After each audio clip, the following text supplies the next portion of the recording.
Selamat siang pemirsa, Presisi Siang kembali hadir untuk Anda. Edisi Rabu 10 September 2025. Selama 1 jam ke depan kami telah menyiapkan sejumlah informasi terkini. Bersama saya Brigpol Intan Anansi, kita lihat dulu 3 berita utama siang ini.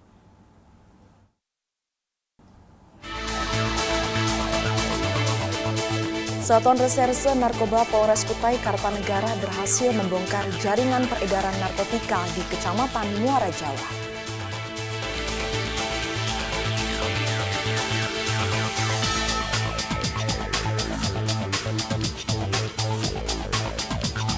Bayangkari Cabang Kutai Barat menggelar kegiatan lomba dan pelatihan membatik sebagai bagian dari peringatan Hari Kesatuan Gerak Bayangkari tahun 2025.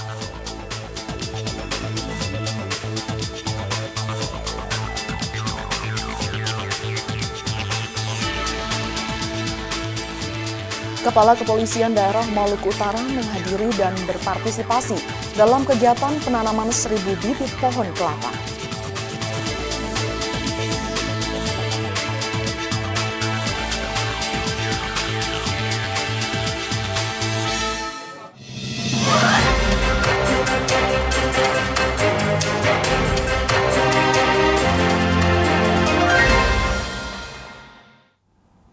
Di informasi pertama, pemirsa, Satuan Reserse Narkoba Polres Kutai Kartanegara berhasil membongkar jaringan peredaran narkotika di Kecamatan Muara Jawa. Dalam operasi yang sigap yang dilaksanakan pada Sabtu 6 September 2025, aparat mengamankan 3 tersangka dan menyita barang bukti sabu-sabu dengan total berat kotor mencapai 46,53 gram.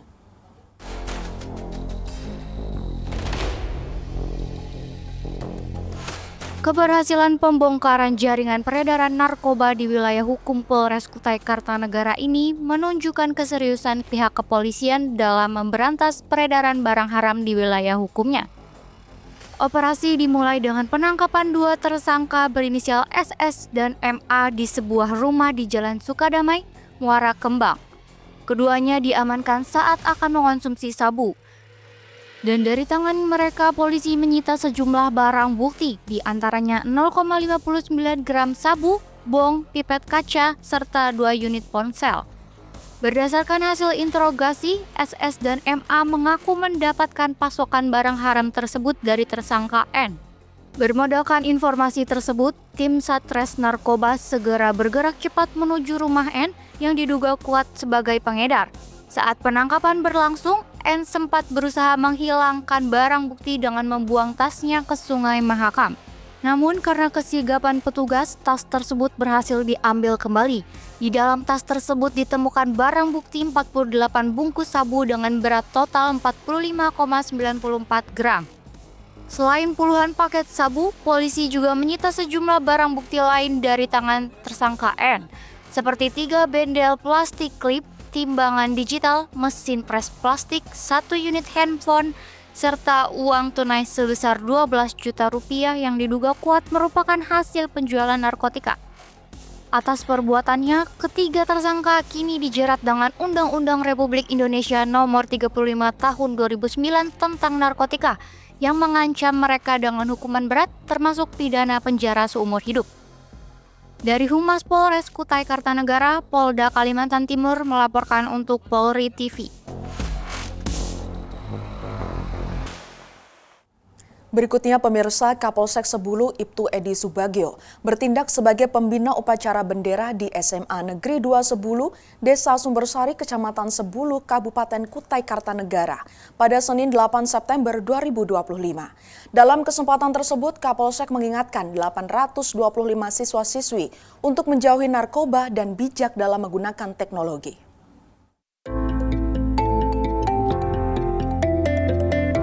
Kehadiran Kapolsek Sebulu bersama 3 personel lainnya disambut langsung oleh Kepala Sekolah SMA Negeri 2 Sebulu, Widati, beserta para guru.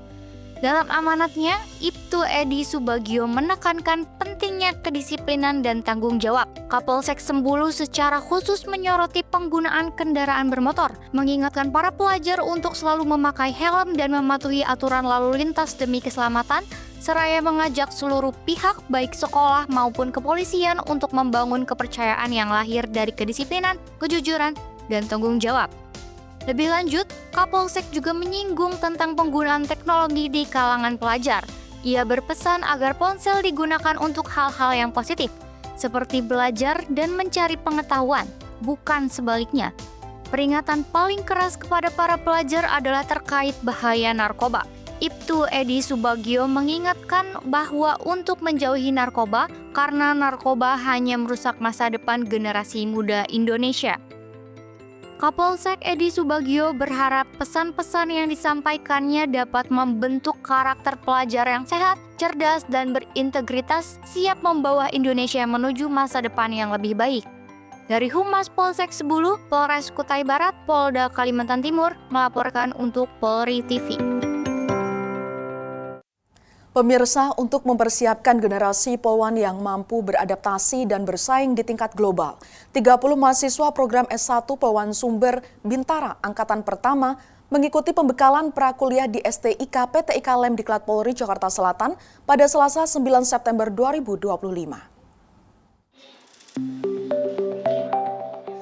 Para peserta merupakan polwan berprestasi perwakilan Polda jajaran yang telah melalui seleksi ketat untuk mengikuti program S1 Sumber Bintara sebagai bagian dari upaya Polri untuk membangun SDM polwan yang profesional dan kompetitif. Materi pembekalan meliputi perspektif gender dan HAM, kepemimpinan digital serta kehumasan yang diharapkan dapat menjadi bekal awal polwan untuk siap menjadi pemimpin berdaya saing di era global. Kami selaku mahasiswi tentunya sangat bangga untuk mendapatkan kesempatan bertemu tokoh-tokoh polwan yang tentunya akan menjadi panutan kami dalam berdinas ke depannya. Kemudian kami juga berterima kasih telah mendapatkan contoh-contoh yang nantinya akan dapat menjadi rujukan kami selaku agen-agen yang disiapkan sebagai pemimpin di masa depan, agen-agen perubahan di masa depan, yang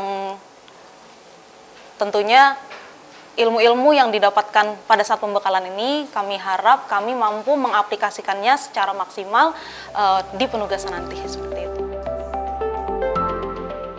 Antusiasme peserta terlihat dari pesan yang mereka sampaikan bahwa pembekalan ini memberikan wawasan baru dan motivasi untuk siap mengikuti pendidikan S1, sekaligus mempersiapkan polwan untuk hadapi tantangan zaman dan globalisasi.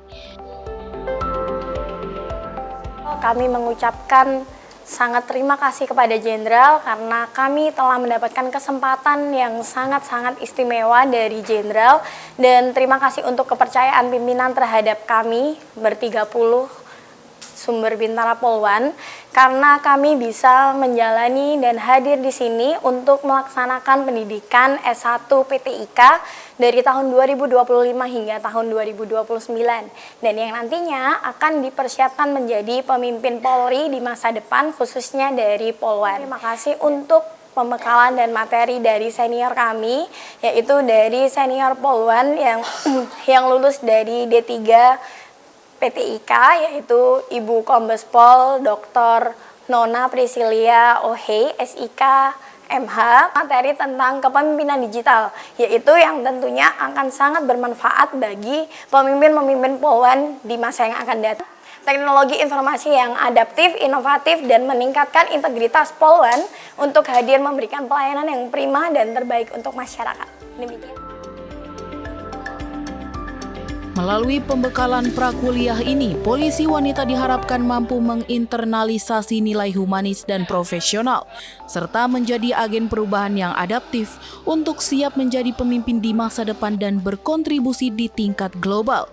Dari Jakarta, Aisyah Baharsyah, Andi Putra, Polri TV. Di informasi berikutnya, pemirsa, seorang pemuda berusia 25 tahun ditemukan tewas mengenaskan usai terjatuh dari area parkir di lantai 5, sebuah pusat perbelanjaan di kawasan Gambir, Jakarta Pusat pada Selasa siang kemarin. Kasat Reskrim Polres Metro Jakarta Pusat mengungkapkan belum diketahui pasti apakah korban tewas karena nekat bunuh diri atau ada unsur lain. Para pengunjung di pusat perbelanjaan ITC Roxy Mas Gambir, Jakarta Pusat digemparkan oleh tewasnya salah seorang pengunjung. Korban berjenis kelamin laki-laki ditemukan sudah tidak bernyawa, tergeletak di area parkir dengan kondisi kepala bersimbah darah. Hasil dari identifikasi yang dilakukan oleh Polres Metro Jakarta Pusat, diketahui jika korban merupakan pemuda berinisial H berusia 25 tahun. Meski diduga korban tewas karena terjatuh dari lantai 5 area parkir, namun polisi belum bisa menyimpulkan penyebabnya. Apakah korban tewas karena nekat bunuh diri atau ada unsur lain yang mengarah pada tindak kejahatan? Selain telah meminta keterangan dari sejumlah saksi, polisi juga tengah memeriksa kamera CCTV yang ada di lokasi kejadian. Benar, anggota kami menerima laporan dari pihak security pada hari Selasa, tanggal 9 September 2025, pukul 11.45, ditemukannya mayat yang diduga jatuh. Kita identifikasi dari tim Polsek, terus kemudian dari Babin, juga dari tim Ident Polres, menemukan bahwa ada lelaki bernama H, umur 25 tahun, diduga meninggal karena jatuh dari tempat parkiran di ITC Roxy Mas. Ya. Untuk dugaan awal ini belum ada kesimpulannya, kita masih melakukan pemeriksaan. Kemungkinan masih antara bunuh diri ataupun yang lainnya, tapi masih kita lakukan pemeriksaan. Guna kepentingan penyelidikan, jasad pemuda nahas itu kemudian dievakuasi ke kamar jenazah RSCM untuk dilakukan otopsi. Dari Humas Polres Metro Jakarta Pusat melaporkan untuk Polri TV. Sementara itu, pemirsa, Polda Jawa Barat berhasil mengungkap kasus pembunuhan berencana yang menyita perhatian publik di Pauman, Indramayu. Dalam peristiwa ini, 5 orang termasuk anak-anak menjadi korban kejahatan sadis yang dilakukan 2 orang tersangka. Berikut laporan dari Bribda Muhammad Al-Fikri Reza. Pemirsa, polisi akhirnya mengungkap motif pembunuhan sekeluarga di Indramayu, Jawa Barat. 2 pelaku berinisial R dan P tega menghabisi 5 keluarga anggota hanya karena persoalan sewa mobil. Berikut laporannya untuk Anda. Polda Jawa Barat berhasil mengungkap kasus pembunuhan berencana yang terjadi di Pauman, Kabupaten Indramayu. Pengungkapan kasus ini diumumkan dalam konferensi pers Selasa 9 September 2025. Kasus ini bermula dari rasa kesal tersangka R terhadap korban BA yang menolak mengembalikan uang sewa mobil senilai Rp750.000. Terbebani dendam, tersangka R merencanakan pembunuhan dan melibatkan tersangka P dengan janji imbalan Rp100 juta. Pada malam 29 Agustus 2025, kedua pelaku melaksanakan aksinya di rumah korban. Dengan pipa besi, tersangka R memukul korban hingga tewas. Sementara tersangka P menghabisi anak korban dengan cara menenggelamkannya di bak mandi. Total 5 orang menjadi korban dalam tragedi ini. Setelah melakukan aksi keji, pelaku melarikan uang tunai, kendaraan, telepon genggam, serta perhiasan emas milik korban. Polisi yang melakukan olah TKP akhirnya menemukan 5 jasad korban terkubur di belakang rumah. 2 tersangka, saudara P dan saudara R, salah satu adalah mantan residivis. Dulu pasal penganiayaan yang mengakibatkan luka berat. Jadi udah ada pengalaman yang R itu, yang pelaku utama.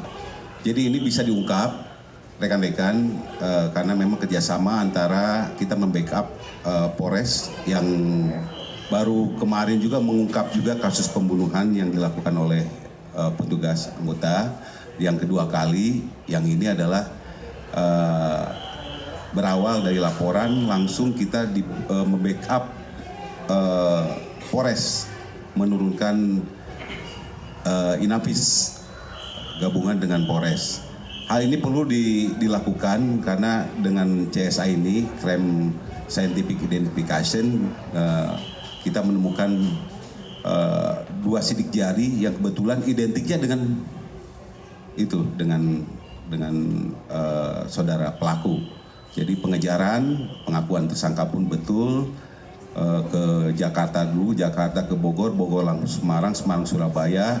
Karena tidak tahu apa yang dilakukan, dia kembali lagi ke Indramayu dengan mengaburkan dia seolah-olah menjadi ABK kapal untuk berlayar. Petugas mengamankan para pelaku beserta barang bukti, antara lain cangkul, spray, terpal berceceran darah, dan kendaraan milik korban. Para pelaku terancam hukuman berat. Polisi menjerat mereka dengan pasal 340 KUHP tentang pembunuhan berencana, serta Undang-Undang Perlindungan Anak. Ancaman hukumannya dari kedua pasal ini adalah dipidana dengan hukuman pidana mati, ya, pidana penjara seumur hidup, atau pidana penjara paling lama 20 tahun. Dan bukti-bukti yang kami sampaikan sini merupakan bukti-bukti yang kita peroleh dari TPKP dan juga ada CCTV yang untuk menguatkan yang bersangkutan ini ada di TKP untuk melakukan aksinya. Polda Jawa Barat mengimbau masyarakat untuk tetap tenang dan percaya penuh pada proses hukum yang ditangani pihak kepolisian. Dengan tertangkapnya kedua pelaku, Polda Jawa Barat memastikan kasus ini terus diproses hingga tuntas. Tragedi ini menjadi pelajaran agar persoalan kecil tidak diselesaikan dengan jalan kekerasan. Dari Bandung, saya Bribda Reza Bitumas Polda Jawa Barat melaporkan untuk Poi TV dan salam presisi. Pemirsa, Presisi Siang akan segera kembali, tetaplah bersama kami.